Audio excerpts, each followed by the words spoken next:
कलयुग में इंसान नीचे गिरने के सारे रिकॉर्ड तोड़ता जा रहा है और उसके लिए उसे किसी बड़े मकसद या इच्छा पूर्ति की ज़रूरत नहीं है। और इसी वजह से जुर्म आज के इंसान पर बहुत आसानी से हावी होता जा रहा है। लगभग 6 महीने पहले मेरी पोस्टिंग बिहार के माझी गांव में थी।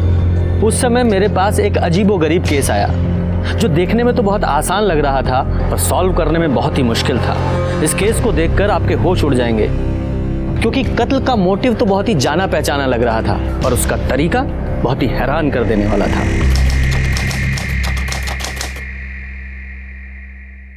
आनंद, हम तुमको कह रहे हैं, हम दोनों भागकर शादी कर लेते हैं। रमा, हम तुमसे प्यार करते हैं, कोई मजाक बात थोड़ी है। तुम्हारे बाबूजी को समझना पड़ेगा ये।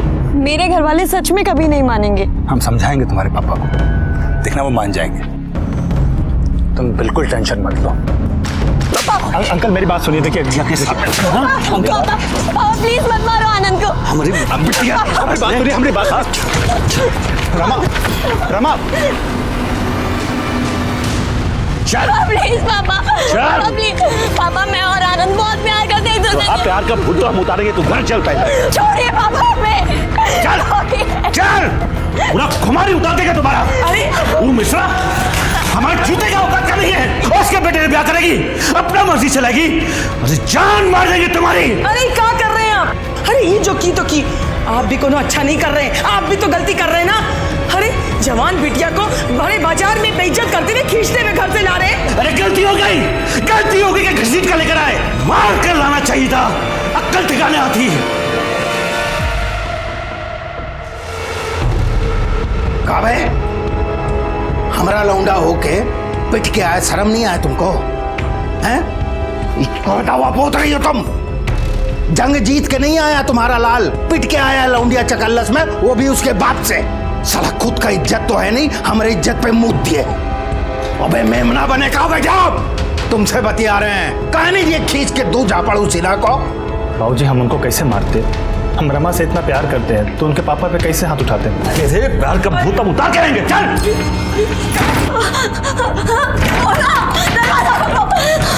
क्या कर रहे हैं आप? खबरदार जो दरवाजा खोला तो अब ये दरवाजा तब खोलेगा जब इसका ब्याह होगा। बराबरी का लड़का देखकर 2-4 दिन में इस मुसीबत को यहाँ से चलता कर देंगे। आनंद ऐसा कुछ नहीं होने देगा। आनंद हमको बहुत चाहता है। आनंद हमारा ब्याह किसी और से होने नहीं देगा, देख लीजिएगा आप। देखा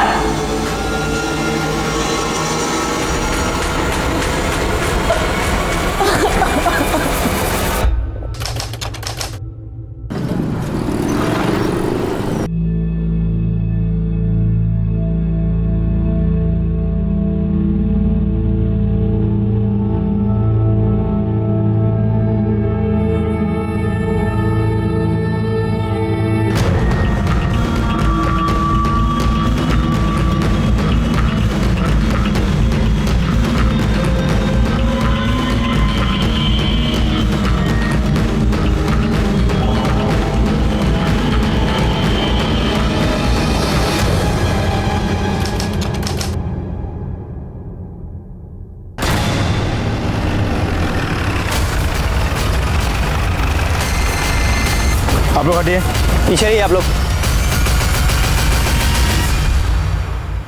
जाओ, आसपास चेक करो, कुछ मिलता है क्या? सर ये बॉडी सबसे पहले किसने देखा था? हमने सर।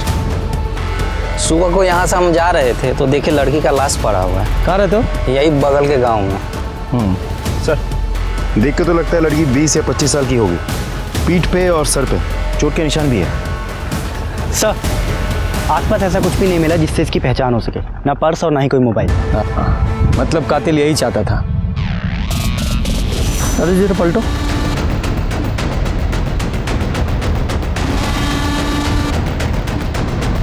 पीठ पे 3 घाव है और सर पे भी चोट का निशान है और आसपास खून की एक बूंद भी नहीं है। इसका मतलब ये हुआ कि इसे कहीं और मारा गया है, बॉडी को ठिकाने लगाने के लिए यहाँ फेंक दिया गया है। संगीता जरा चेक करो, उसके कुर्ते पे कोई टेलर का टैग है क्या? हाँ सर है। यादव जी इस टेलर का पता लगाओ और आसपास के सभी पुलिस स्टेशन में इस लड़की की डिटेल्स भेजो कि 24-25 साल की किसी लड़की की मिसिंग कंप्लेंट दर्ज हुई है क्या। बॉडी को पोस्टमार्टम के लिए भेजो। सर लड़की के कुर्ते पे जिस टेलर का टैग था उस टेलर की दुकान मांझी मार्केट में ही है। टेलर ने लड़की और कुर्ता दोनों की पहचान की है, लड़की का नाम था रमा सिन्हा। लड़की रेगुलर कस्टमर थी, इसीलिए टेलर की रिकॉर्ड बुक से हमें उसका फ़ोन नंबर और एड्रेस मिला था। जब हमने फ़ोन किया तो फ़ोन स्विच ऑफ मिला। फिर हम उस एड्रेस पे पहुंचे, लेकिन घर पे ताला लगा हुआ था सर। आस पड़ोस में पूछताछ करके हमें पता चला कि पिछले कुछ दिनों से वो लोग वहाँ दिखे नहीं, गाड़ी भी नहीं है, शायद बाहर कहीं गई है सर। जब पूरी फैमिली बाहर गई थी तो रमा उनके साथ क्यों नहीं गई? हो सकता है वो अपने ससुराल में हो। सर उसकी तो शादी नहीं हुई थी, ससुराल में होने का तो सवाल ही पैदा नहीं होता। नहीं यादव जी, ये देखिए, रमा की मांग में सिंदूर। लेकिन सर आस पड़ोस में पूछताछ करके हमें पता चला था कि शादी हुई नहीं थी। यादव जी, शादी तो हुई थी, लेकिन शायद लोगों को नहीं पता था कि वो शादीशुदा है, और शायद यही उसकी मौत का भी कारण हो। यादव जी, ये रमा के सारे कॉल रिकॉर्ड्स और फ़ोन लोकेशंस निकालिए, और इस सिन्हा फैमिली की जितनी हो सके उतनी डिटेल्स निकालो। हम तो रमा को बहुत सीधी सादी मानते थे। अरे सीधी सादी स्कूल टीचर थी, पर ये सुना था कि कोई आनंद मिश्रा के साथ उसका चक्कर भी चल रहा है। और थोड़े दिनों पहले ये भी सुना था कि दोनों परिवारों में घमासान हुआ था। सुना था लाठी तलवार भी भाजी गई थी, वो भी बीच बाजार में। सर हमको रमा की पर्सनल लाइफ से क्या लेना देना। हम तो इतना बोल सकते हैं कि वो बहुत ही अच्छी और मेहनती टीचर है, ना किसी से दोस्ती ना किसी से बैर, बस अपने काम से काम रखने वाली।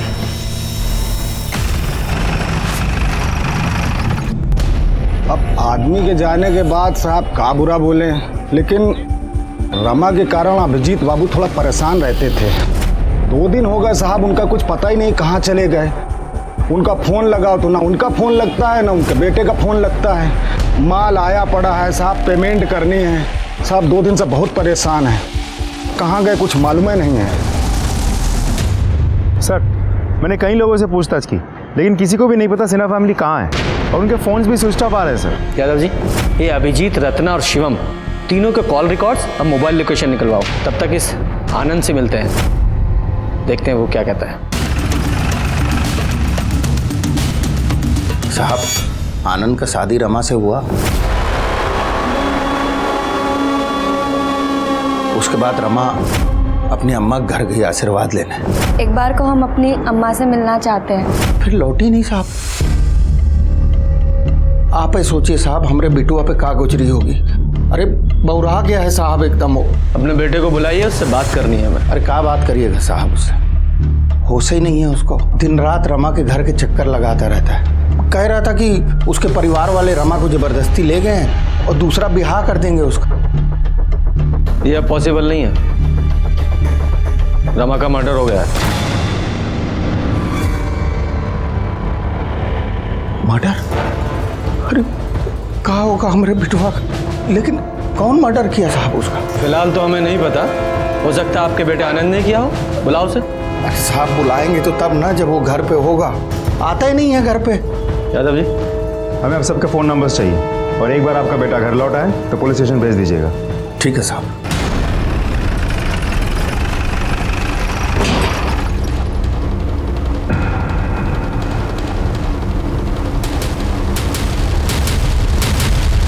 सर लगता है फैमिली अभी तक लौटी नहीं है। ऐसा ही लगता है। यादव जी, ताला तोड़ो।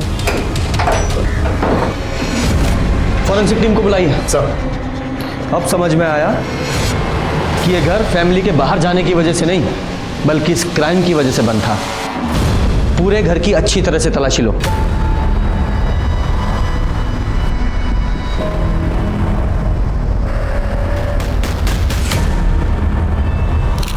सर सामान गायब है सर।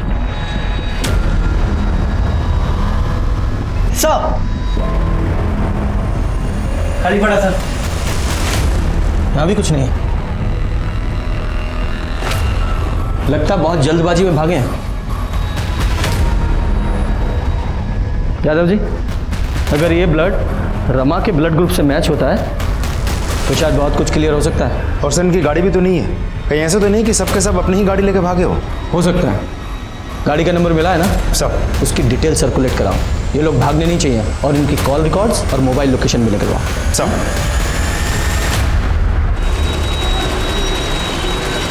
यादव जी। जी सर। ये सिन्हा फैमिली की कार का कुछ पता चला? नहीं सर, हमने सारे टोल नाका और चेक नाका पर उस गाड़ी की डिटेल्स भेज दी है, लेकिन हमें नहीं लगता सिन्हा फैमिली ने स्टेट बॉर्डर क्रॉस किया हुआ। अगर किया होता तो हम तक इन्फॉर्मेशन पहुंच जाती सर। कहीं ऐसा तो नहीं कि सिन्हा फैमिली कहीं छुप के बैठी हो, वरना कार गई कहाँ? सिन्हा फैमिली के घर पे जो ब्लड मिला था उसकी फॉरेंसिक रिपोर्ट। यादव जी सब ये जो सिन्हा फैमिली के घर पे जो ब्लड मिला है ये तो रमा का ही है। इसका मतलब रमा का पहले घर में खून किया गया और बाद में उसकी बॉडी को ठिकाने लगाने के लिए फेंक दिया गया। लेकिन सर खून किया किसने? फैमिली ने। पॉसिबल है, हो सकता है ये ऑनर किलिंग का केस हो, क्योंकि सिन्हा फैमिली को ये रमा और आनंद का रिश्ता पसंद नहीं था और जब रमा ने आनंद से शादी कर ली और घर वापस आई तो गुस्से में फैमिली ने उसे मार दिया और बाद में बॉडी को फेंक के फरार हो गया। फॉरेंसिक रिपोर्ट और सर्कमस्टांशियल एविडेंस के बाद ये कंफर्म हो गया कि ये केस ऑनर किलिंग का ही है। अभिजीत सिन्हा को ये रिश्ता पसंद नहीं था, फिर भी रमा ने भागकर शादी कर ली। अपने बाप के गुस्से को अनदेखा करके वो अपनी माँ से आशीर्वाद लेने पहुंची लेकिन वापस नहीं लौटी। और अब हमारे लिए सबसे ज़्यादा ज़रूरी था सिन्हा फैमिली और उनकी कार का मिलना। सर अगर ये केस ऑनर किलिंग का होता तो माँ बाप जिंदा होने चाहिए थे, लेकिन उन दोनों का भी मर्डर हो गया और घर के अंदर हमें रमा का ब्लड मिला, मतलब माँ बाप को कहीं और ले जाके मारा गया होगा। लेकिन समझ में नहीं आ रहा है माँ बाप को कौन मार सकता है और क्यों? देखो किसने मारा ये तो कंफर्म नहीं बोल सकते, पर वो रमा का पति जो आनंद है उसके पास भी मोटिव है। उसका कुछ पता चला? नहीं सर, लेकिन वो जब भी घर वापस आएगा या फ़ोन स्विच ऑन करेगा हमें इन्फॉर्मेशन मिल जाएगी। और सर ये अभिजीत सिन्हा का बेटा शिवम सिन्हा वो भी तो गायब है, तो ऐसा भी तो हो सकता है कि तीनों मर्डर्स उसी ने किया हो और गाड़ी लेके फरार हो गया हो। लेकिन मोटिव क्या हो सकता है सर? यादव जी अगर एक बार को मान भी ले कि शिवम ने पैसे और गहनों के लिए अपने माँ बाप को मारा तो वो उनके कपड़े लेकर क्यों जाएगा? और वैसे भी अपने परिवार का वो इकलौता वारिस है, पैसों के लिए मर्डर क्यों करेगा? सर सिन्हा फैमिली के कॉल रिकॉर्ड्स।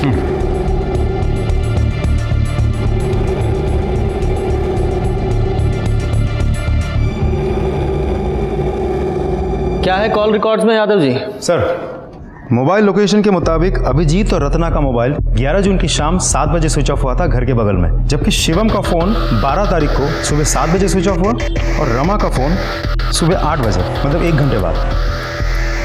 सुबह 8 बजे यानी रमा जब अपनी माँ से मिलने आई थी तब। मतलब अभिजीत और रत्ना का मर्डर 11 तारीख की रात को हुआ और रमा का मर्डर हुआ 12 तारीख को अगले दिन सुबह 8 बजे शायद। बाकी पोस्टमार्टम रिपोर्ट से पता चल जाएगा क्या आता है, देखते हैं। ये सिन्हा फैमिली की डिटेल्स पता की थी ना, शिवम की क्या डिटेल्स है? कुछ खास नहीं सर, क्योंकि शिवम बहुत ही रिजर्व टाइप का आदमी है। उसके फ्रेंड्स दोस्त यार वगैरह है नहीं कोई, और दोस्त के नाम पे एक ही है, अजय कुशवाहा। अजय कुशवाहा, बुलाइए उसे। दोस्त है, कुछ तो राज पता होगा ही। सर शिवम का कभी उसके पापा से बना ही नहीं। अंकल सोचते थे वो उनका बिजनेस देखेगा, पर शिवम का मन मुंबई जाकर सेटल होने का था। और जैसे हमने उसको बताया कि हम मुंबई जा रहे हैं तो वो तुरंत अपना प्लानिंग बना लिया मुंबई जाने का। तो अब वो कहाँ है? मुंबई में? नहीं, मुंबई तो वो कल हमारे साथ जाने वाला था। 2 दिन से उसका फ़ोन मिला रहा है लेकिन नंबर स्विच ऑफ बता रहा। अब पता नहीं वो जाएगा कि नहीं, कहाँ है वो, हमको तो कुछ समझ में नहीं आ रहा। अब हम तो कल मुंबई निकल जाएंगे, अब वो अपना देखे। अपना ये मुंबई का टिकट कैंसिल करा लो। मतलब जब तक शिवम नहीं मिल जाता तुम कहीं नहीं जा रहे हो, और जैसे वो तुमसे कांटेक्ट करने की कोशिश करेगा तुरंत हमें बताओगे। जी सर। ये मुंबई जाने वाले सभी रास्तों की सीसीटीवी फुटेज चेक कीजिए, हो सकता है शिवम की कार कहीं दिखे। शिवम का फ़ोन अभी मांझी में एक्टिवेट हुआ है। जिस आदमी को हम मुंबई तक ट्रेस करने की कोशिश कर रहे हैं वो यहाँ मांझी में बैठकर हमें बेवकूफ़ बना रहा है। यादव जी इस शिवम की लोकेशन ट्रेस करो और इससे पहले कि ये दोबारा हमारे हाथ से निकले उठा कर लाइए उसे। लोकेशन तो यही दिखा रहा है। आगे? जी सर, मैं फॉलो करता रहूँ। सर लोकेशन के हिसाब से तो यही जगह है। कौन लगाओ? सर इस घर से निकला।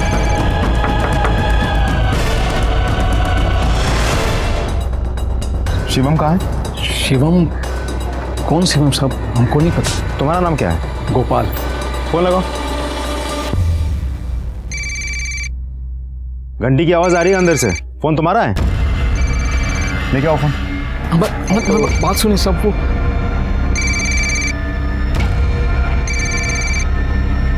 सब ये फोन है।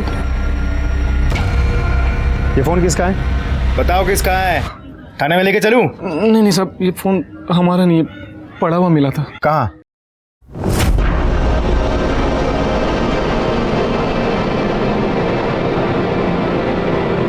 जय माता दी। बैटरी खत्म हो गई तो मोबाइल बंद पड़ गया और हम भी चार्ज नहीं किए। फिर सब जब 2-3 दिन हो गए तो हम मोबाइल चार्ज किए। आज ही ऑन किया था साहब कि आप सब माफ़ी दे दो साहब, गलती हो गई। ठीक है। ये फ़ोन कहाँ मिला था तुम्हें? वो बजाज रोड नंबर 3 पे साहब। Bajaj road number 3? ये अभिजीत सिन्हा का घर वही है ना? जी सर।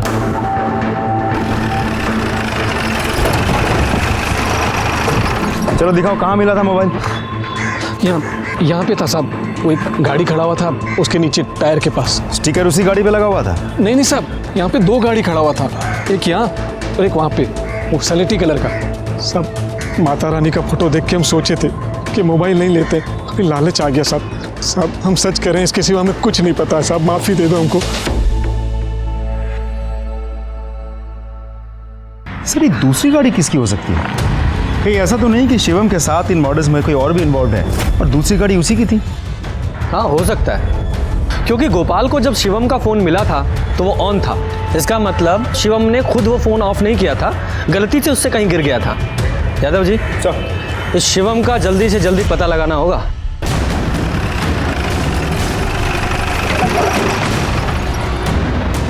तुम उधर देखो।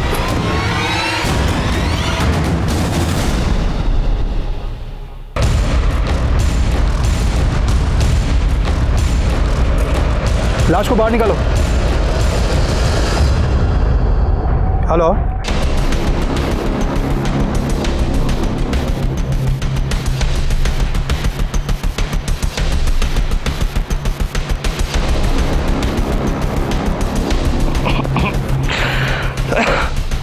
यादव जी, बॉडी जिस तरह से डिकम्पोज हुई है उसे देखकर लगता है कि इसकी मौत 6-7 दिन पहले ही हो चुकी है। बॉडी पर कोई घाव का निशान भी नहीं है, मतलब किसी अलग तरीके से मारा गया है। खैर जो भी है, रीजन तो पोस्टमार्टम रिपोर्ट के बाद सामने आ ही जाएगा। सर गाड़ी के अंदर सूटकेस और बैग मिला है जिसमें सिर्फ कपड़े हैं, पैसे और जेवर नहीं है। इसका मतलब शिवम कल्प्रिट नहीं, विक्टिम है। आप सी में सर यहाँ एक लोकल गुंडा है राजा सिंह, जिसके सर पर नेताजी का हाथ है। अभी हम 2 दिन पहले सुने थे कि वो ठेके पर बकैती कर रहा था कि उससे दुश्मनी करोगे तो सिन्हा परिवार की तरह गायब हो जाओगे। इस राजा के साथ सिन्हा फैमिली की क्या दुश्मनी थी? उसकी एक बहन है इला, जिसका कुछ प्यार व्यार चल रहा था शिवम से। ठीक है सर, लगता है सिन्हा फैमिली का मर्डर मिल गया। इस बार तो गठबंधन पार्टी लेकर रहेगी। राजा कहाँ है? पता नहीं साहब। सर्च करो साहब।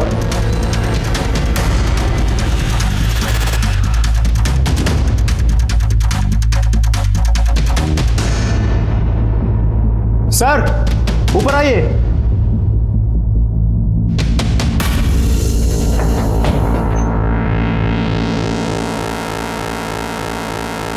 कौन है आप? समय इला। राजा की बहन। तो बताइए राजा कहाँ है? सब मुझे नहीं मालूम। भाई को बचाने के लिए झूठ बोल रही हो? जिसने मेरी जिंदगी बर्बाद की है उसे बचाने का कोई शौक नहीं है मुझे। मतलब? वो चाहता था कि हम अपनी जिंदगी उसके तरीके से जिए। शिवम सिन्हा नाम के लड़के से प्यार करती हूँ मैं। जब ये बात उसे पता चली तो उसने हंगामा कर दिया। जब मैं प्रेग्नेंट हुई तो जबरदस्ती मेरा बच्चा गिरवा दिया। इतने से भी नहीं माना वो। और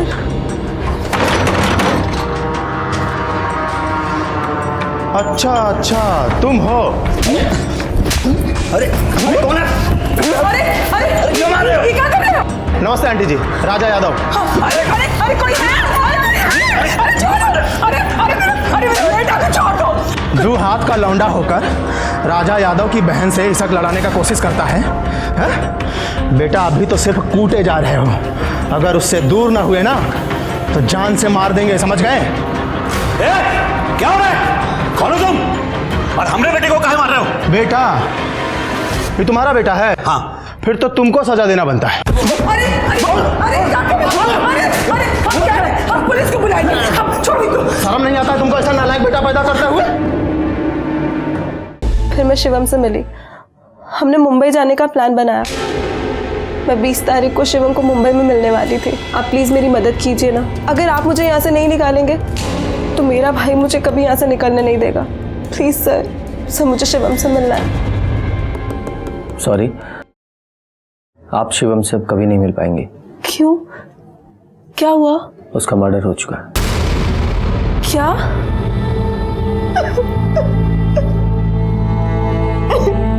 संगीता,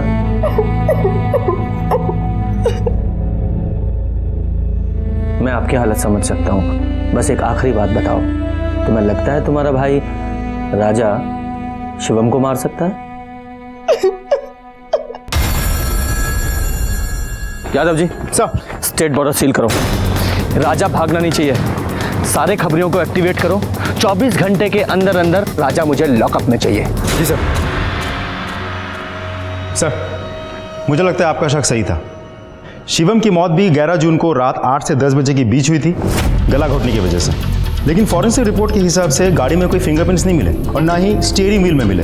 लेकिन हाँ, गाड़ी के सीट और डिक्की में जो ब्लड स्टेन मिले हैं उसके साथ अभिजीत, रत्ना और रमा के ब्लड ग्रुप मैच हुए हैं। यादव जी, इसका मतलब ये हुआ कि कातिल ने सिन्हा फैमिली की बॉडीज को ठिकाने लगाने के लिए उन्हीं की कार का इस्तेमाल किया और उस पे से सारे फिंगरप्रिंट्स मिटा दिए। लेकिन उसने एक गलती कर दी, उनकी कार से उसने ब्लड स्टेन नहीं हटाए। उसने अभिजीत, रत्ना और रमा तीनों का फोन स्विच ऑफ कर दिया। लेकिन शिवम का फोन स्विच ऑफ नहीं कर पाया क्योंकि उसे पता ही नहीं चला कि उसका फोन कब और कहां गिरा, जो कि बाद में गोपाल को मिला। हो सकता है सर। पर यादव जी, मुझे एक बात समझ में नहीं आ रही है कि कातिल ने 11 तारीख की रात को अभिजीत, रत्ना और शिवम तीनों का खून कर दिया, लेकिन रमा को उसने 12 तारीख की सुबह यानी कि 12 घंटे के बाद मारा। इसका मतलब है कि कातिल लगातार सिन्हा फैमिली के घर में बना हुआ था। कौन हो सकता है वो? राजा? क्योंकि पॉलिटिशियन का हाथ सर पे होने की वजह से उसका कॉन्फिडेंस बढ़ गया हो, या फिर आनंद, वो भी तो गायब है। यादव जी, इन दोनों का जल्दी से जल्दी पता लगाना होगा। यह केस ऑनर किलिंग से लेकर शिवम के स्वार्थी होने से होता हुआ अब एक बदले की भावना का लगने लगा था, जिसमें राजा का मोटिव तो क्लियर था, पर आनंद जो इतने समय से गायब था उसका मोटिव हमें समझ में नहीं आ रहा था। अगर वो रमा से शादी करने के लिए इतना बेचैन था तो उसका मर्डर क्यों करेगा? हम लोग इसी उधेड़-बुन में थे, तभी इस केस में एक नया किरदार और नया एंगल सामने आया। अब ये कौन है? सर, ये साहब हम प्रकाश कुमार, सिन्हा परिवार के एकमात्र रिश्तेदार बचे हैं साहब। वो कैसे? साहब, रत्ना सिन्हा हमारी बुआ थी। अच्छा। हमारे पिताजी की इकलौती बहन। सब बहुत साल पहले पिताजी का देहांत हो गया, फिर 3 साल पहले अम्मा भी गुजर गई। फिर बुआ हमको फ़ोन करके बोली कि यहीं आ जाओ, फूफा जी के काम धंधे में हाथ बटाना। तो पिछले 3 साल से हम यहीं हैं साहब, और फूफा जी के खानदान में भी कोई है नहीं, तो हम ही हुए एकमात्र रिश्तेदार। ठीक है, मान लिया तुम उनके रिश्तेदार हो, पर ये कहानी हमें क्यों सुना रहे हो? साहब, थोड़ा धैर्य से सुने, तो उसी पे आ रहे हैं। अब बैठ जाएं। बैठो। धन्यवाद साहब। साहब, कहा है कि 2 साल पहले ना फूफा जी 2 दुकान लिए थे, तो एक दुकान उनसे हम ले लिए किराए पे अपना धंधा शुरू करने के लिए, और एक दुकान अपने दोस्त संजीव को किराए पे चढ़वा दिए। आपको शक सुबह है तो आप जांच कर सकते हैं साहब। अरे ठीक है, लेकिन साफ साफ बोलो, कहना क्या चाहते हो? सर, हम बुआ के परिवार के मृत्यु प्रमाण पत्र के लिए आपका एनओसी चाहते हैं साहब, ताकि पूरा प्रॉपर्टी हमारे नाम पे हो सके। अब हम ही तो हैं अकलौते वारिस। तुम्हारे जुबानी खर्च के अलावा तुम्हारे पास कोई पुख्ता सबूत है कि तुम ही हो अकेले वारिस? क्या बात कर रहे हैं साहब, पूरा माजी गवाह है। सब जानते हैं कि हम उनके भतीजे हैं, सब देखे हमको फूफा जी के साथ। और साहब, ये बात तो उनके यहाँ जो काम करता है ना पप्पू, वो भी जानता है कि हम उनके एकमात्र रिश्तेदार हैं। काहे का रिश्तेदार साहब? आदमी गया नहीं कि उसके पीछे हजारों रिश्तेदार खड़े हो जाते हैं। साहब, गलती उनका नहीं है, गलती हमारा ही है जो हम यहाँ देर से पहुँचे हैं। मतलब? ये देखिए साहब, प्रकाश का है का नहीं हमें नहीं पता है, हमें तो ये पता है कि हम हैं असली वारिस। भगवान हमको एकदम नालायक औलाद दिया है जिसको हमारा ये बिजनेस पसंद ना है। और बिटिया वो साला मिश्रा के लौंडे के चक्कर पे फंस गई। भैया, सब ठीक हो जाएगा। एक बात बोले। जी भैया। तू है ना हमारा बहुत वफादार है रे। तू कागज और पेन लेकर जा। अरे जा रख, लिख। मैं अभिजीत सिन्हा अपने पूरे होशो हवास में ये लिख रहा हूं कि मेरी सारी दुकान मकान सबका मालिक पप्पू है। भैया ये हम झूठ नहीं बोल रहे हैं साहब, सेठ जी खुद ही लिखा पढ़ी करके गए हैं। इसके हिसाब से जायदाद के हम ही मालिक हुए और सेठ जी के जाने के बाद हमारे पास एक ही सहारा बचा है, उस पर भी प्रकाश नजर गड़ा के बैठा है साहब।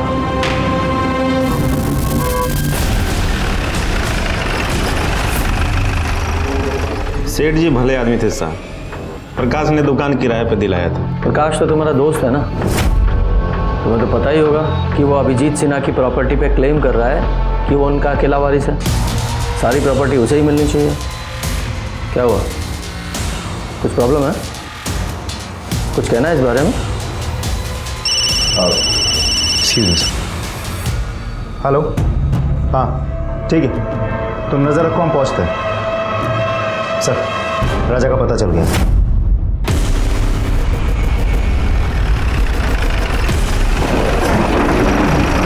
क्या हुआ साहब? राजा है? कोई नहीं साहब, यहाँ पे कोई गलत खबर दी है आपको। चलो चेक करो। साहब आप नहीं जा सकते।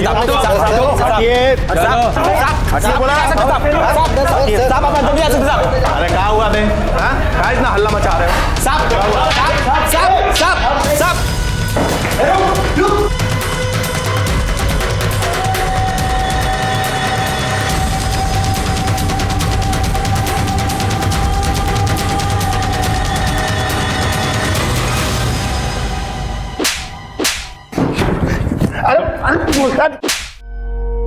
हम सच कह रहे हैं, हमने कुछ नहीं किया, हमने किसी को नहीं मारा है। जब तूने कुछ किया ही नहीं है तो भाग क्यों रहा था? अरे वो इला के चक्कर में हम शिवम और उसके परिवार वालों को धमकाए थे कि वो इला से दूर रहे, और फिर जब सिन्हा परिवार गायब हो गया तो हम भी ऐसे झूठ में हेकड़ी झाड़ दिया कि सब हमने किया है।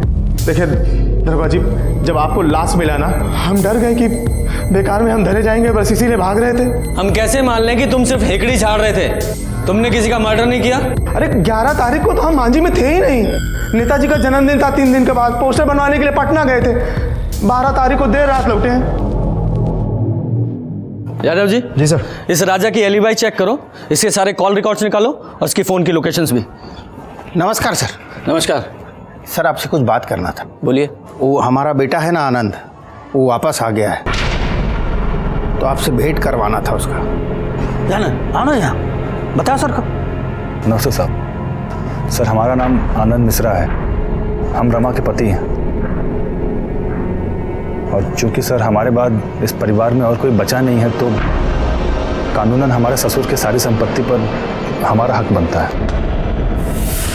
आप तो जानते हैं सर, कानून के हिसाब से जब पत्नी का देहांत हो जाता है तो सब कुछ पति का ना हो जाता है, और पत्नी के मायके में कोई है नहीं सर, तो अगर इसको इसका हक मिल जाता सर तो बस। हाँ, बीवी मरी तो गायब हो गए और आज अचानक प्रॉपर्टी का क्लेम करने आ गए। कहाँ गायब थे अब तक? और अपना फोन स्विच ऑफ क्यों किया था? सर रमा के गुजर जाने के बाद हम किसी से मिलना नहीं चाहते थे और ना ही किसी से बात करना चाहते थे, इसीलिए हमने अपना फ़ोन स्विच ऑफ कर दिया था और बिना किसी को कुछ बताए हम पटना चले गए थे अपने दोस्त के पास। एकदम ऐसा ही बोल रहा है सर, एकदम ऐसा ही बोल रहा है। अब सर इसको इसका हक मिल जाता तो हम। आप लोगों के अलावा 2 और हैं जो अभिजीत सिन्हा की प्रॉपर्टी पे अपना हक जता रहे हैं, प्रकाश और पप्पू, और आप हैं तीसरे। कान खोल के सुन लीजिए, जब तक ये केस सॉल्व नहीं हो जाता किसी को कुछ नहीं मिलने वाला है। और रही बात हक की, तो पहले साबित कीजिए कि शादी हुई भी है या नहीं, वो भी मैरिज सर्टिफिकेट के साथ। जाइए सबूत लेकर आइए, जाइए। नमस्कार। चलो बेटा, हक की बात करने आ गए यादव जी। इससे पहले कि मर्डर केस से ज्यादा प्रॉपर्टी क्लेम का केस बने, हमें इसे जल्दी से जल्दी सॉल्व करना होगा। पता लगा रोज एक वारिस हमारा दिमाग खराब करने आ रहा है। देखो ना क्या जमाना आ गया है, जब पूरा परिवार मरा तो कोई कंधा देने वाला नहीं था, और अब देखो रोज एक नया आदमी हिस्सा मांगने आ रहा है। घोर कलयुग है। सर हैंडराइटिंग एक्सपर्ट के हिसाब से पप्पू के लेटर पे अभिजीत की ही साइन है। सर कॉल लोकेशन के मुताबिक राजा 11 जून की सुबह से लेकर 12 जून रात के 11 बजे तक पटना में ही था। सर जिस तरह के काम राजा करता है उसके लिए कोई बड़ी बात नहीं है कि हमें गुमराह करने के लिए अपने फ़ोन को किसी दूसरे लोकेशन पे छोड़ दे। यादव जी, मुझे नहीं लगता कि राजा को यह सब करने की ज़रूरत है। कुछ समझा नहीं सर? समझाता हूँ। ये देखो, ये राजा अगर शिवम को मारता तो तभी मारता जब इसकी बहन इला प्रेग्नेंट थी। अगर मान भी ले कि राजा ने शिवम को मारा है तो इसके माँ बाप को क्यों मारेगा? और वैसे भी हमने पटना में उसकी एलिबाई चेक किए ना, 11 से 12 जून के बीच वो पटना में ही था। नहीं नहीं नहीं, ये राजा तो कातिल नहीं हो सकता।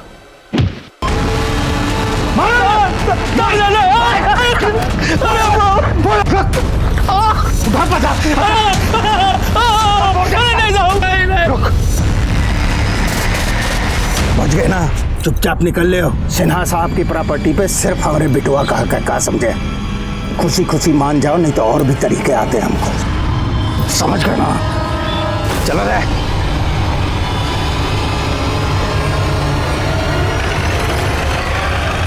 देखो अनुज, मेरा केस की वजह से वैसे ही दिमाग खराब है, ऊपर से तुम ये उल्टी बात कर रहे हो।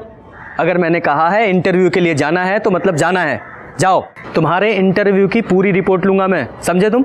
हाँ, रखो अब। सर संजीव झा ने कल रात को सुसाइड कर लिया है। क्या?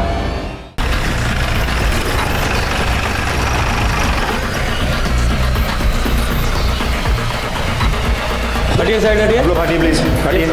आइए सर।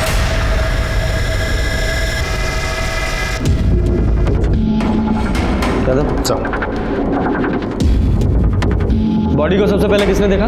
हमने देखा था साहब, हम इनके घर में दूध पहुंचाते हैं। 3 महीने का उधार था साहब, सोचा इस बार पैसा लेकर ही लौटेंगे। बहुत देर से दरवाज़ा खटखटाए रहे पर दरवाज़ा नहीं खुला साहब। तब हमने खिड़की से झांक कर देखा साहब, तो हमने इनको लटका हुआ देखा। हमने मकान मालिक को फ़ोन किया और बाद में आपको भी कॉल किया साहब। एम्बुलेंस को कॉल करो। सर शराब पी रखी थी इसने। दिखाओ। तो शायद शराब के नशे में इसने आत्महत्या कर ली है। ऐसा ही लगता है। इन सबको फॉरेंसिक के लिए भेजो। Yadav ji sir, postmortem report जल्दी से जल्दी चाहिए।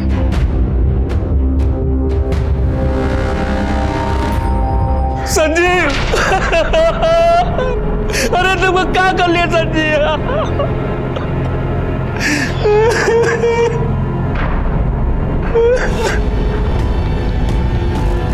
ये संजीव तुम्हारा दोस्त था ना? कुछ अंदाजा है उसने सुसाइड क्यों किया? काम धंधा नहीं चल रहा था साहब, बहुत दुखी रहता था। हमसे जितना बन पड़ा साहब हम किए। साहब दुखी तो था ही, दारू का लत लगा लिया। अब साहब एक ही दोस्त था साहब, देखिए खुद का जान ले लिया दारू के नशे में। वो भी चला कहाँ किया संजीव? आपको क्या लगता है सर, सच में सुसाइड किया है या बात कुछ और ही है? यादव जी, इस प्रकाश कुमार और संजीव झा की पूरी डिटेल्स निकालो। सर पोस्टमार्टम रिपोर्ट के मुताबिक संजीव की मौत रात 10 से 11 बजे के बीच हुई थी, दम घुटने की वजह से, ना कि फांसी लगाने की वजह से। और संजीव के कॉल रिकॉर्ड्स के मुताबिक मरने से 12 घंटे पहले तक उसने प्रकाश को 1 नहीं 2 नहीं बल्कि पूरे 15 कॉल्स किए हैं। और मरने से 1 घंटे पहले भी उसने प्रकाश को ही आखिरी बार कॉल किया था। और मर्डर के वक्त प्रकाश के मोबाइल की लोकेशन संजीव के घर की है। यादव जी ये देखिए, सिर्फ प्रकाश के मोबाइल की लोकेशन नहीं, ये आनंद के मोबाइल की लोकेशन भी मर्डर के वक्त संजीव के घर के पास ही बता रहा है। हो ना हो, खूनी इन दोनों में से एक है। लेकिन सर संजीव को मारने का मोटिव क्या निकलता है फिर? मोटिव भी ये दोनों ही बताएंगे। उठा के लाओ दोनों को। सर हम सच बोल रहे हैं, हम तो संजीव के घर के पास गए भी नहीं थे। अगर झूठ बोलेगा तो और मार खाएगा। मार से बचना है तो सच बोल। बोल, सच बोल।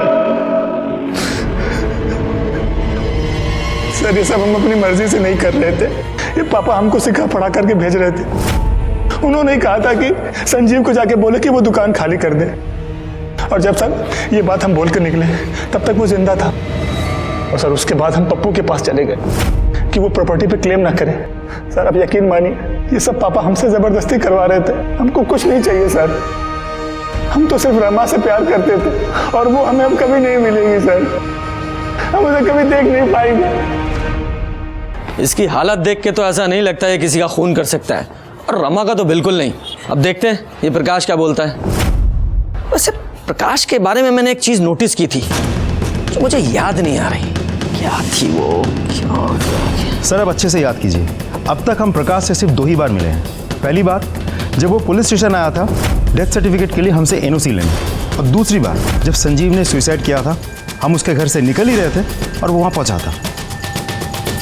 याद आया यादव जी, जब हम प्रकाश से मिलके अपनी गाड़ी की तरफ जा रहे थे तो मैंने नोटिस किया।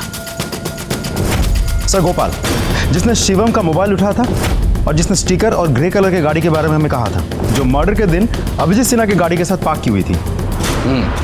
यादव जी, इस प्रकाश की गाड़ी को फॉरेंसिक के लिए भेजो। अब देखते हैं कौन सी कहानी सुनाता है। काहे फंसा रहे हैं साहब? हमरे दोस्त का मर्डर का इल्जाम हम पे लगा रहे हैं। काहे आप लोग को पैसा वैसा चाहिए क्या? तुम्हें फंसाने की जरूरत नहीं हमें। तुम्हारे खिलाफ बहुत सबूत है हमारे पास। ये रही तुम्हारे फोन कॉल्स की और तुम्हारी फोन लोकेशन की पूरी डिटेल्स।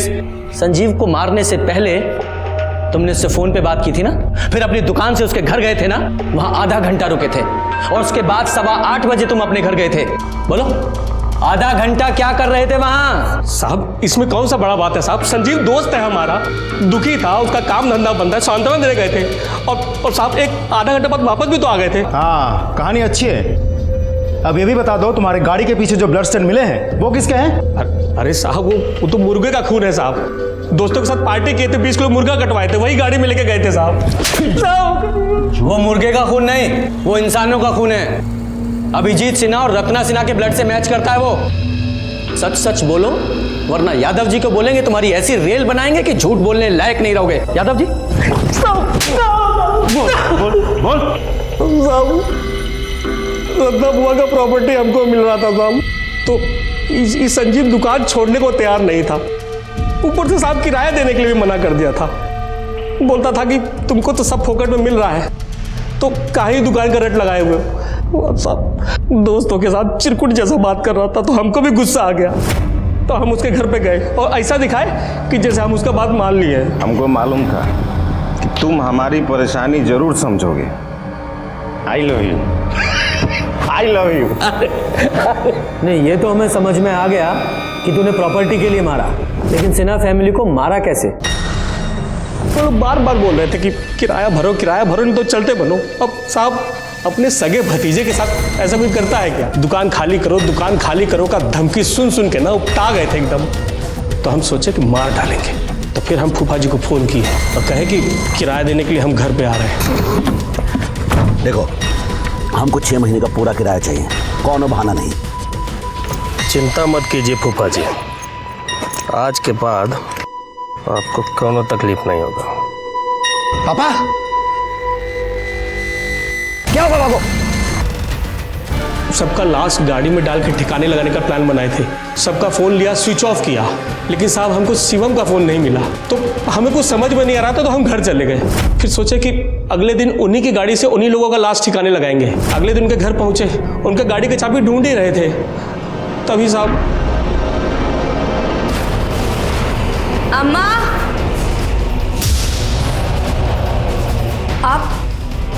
आप दोनों यहाँ क्या कर रहे हैं? और अम्मा पापा कहाँ हैं? वो लोग बाहर की साइड है क्या? सर अब परिवार में कोई बचा नहीं था, तो हमको लगा कि सब हमको ही मिलेगा। अब प्रॉपर्टी पे हक तो तुम्हें मिलने से रहा। हाँ, जिस सजा के तुम हकदार हो वो जरूर तुम्हें मिलेगी। जैसे अच्छे कर्मों का फल देर से ही सही पर मिलता है, उसी तरह जुर्म की और पाप की सजा भी तय है। ये केस शुरू हुआ था एक लड़की के कत्ल से, जो शुरू में ऑनर किलिंग जैसा लग रहा था। शिवम का एंगल सामने आया तो प्रॉपर्टी के स्वार्थ जैसा लगा। राजा का एंगल जब सामने आया तो बदले की भावना से किया गया लगा। और जब सच्चाई सामने आई तो पता चला एक स्वार्थी रिश्तेदार ने प्रॉपर्टी के लालच में अपने ही लोगों के पूरे परिवार को खत्म कर दिया था। इस केस में 1-2 नहीं, पूरे 4 बेगुनाह लोग मारे गए थे। कुल मिलाकर ये जरूर समझ में आया कि जुर्म ने दस्तक दी थी। पहली दस्तक तब मिली जब प्रकाश ने अपने रंग बदलने शुरू किए, और दूसरी दस्तक थी संजीव की एंट्री। जब प्रकाश अपने ही जैसे एक मक्कार को ले आया। सच्चाई ये है कि बुरी संगत में कोई भी अच्छा काम नहीं हो सकता। इसलिए मेरा मानना है जब भी बुरी संगत में पड़ो सतर्क हो जाओ, वरना इस जुर्म की दस्तक हो सकती है। इसी के साथ मैं सीनियर इंस्पेक्टर रंजीत ठाकुर आपसे विदा लेता हूँ। फिर मिलेंगे एक नए केस के साथ। तब तक सतर्क रहिए और देखते रहिए क्राइम पेट्रोल दस्तक। मकसद बताना नहीं, बचाना है। जय हिंद।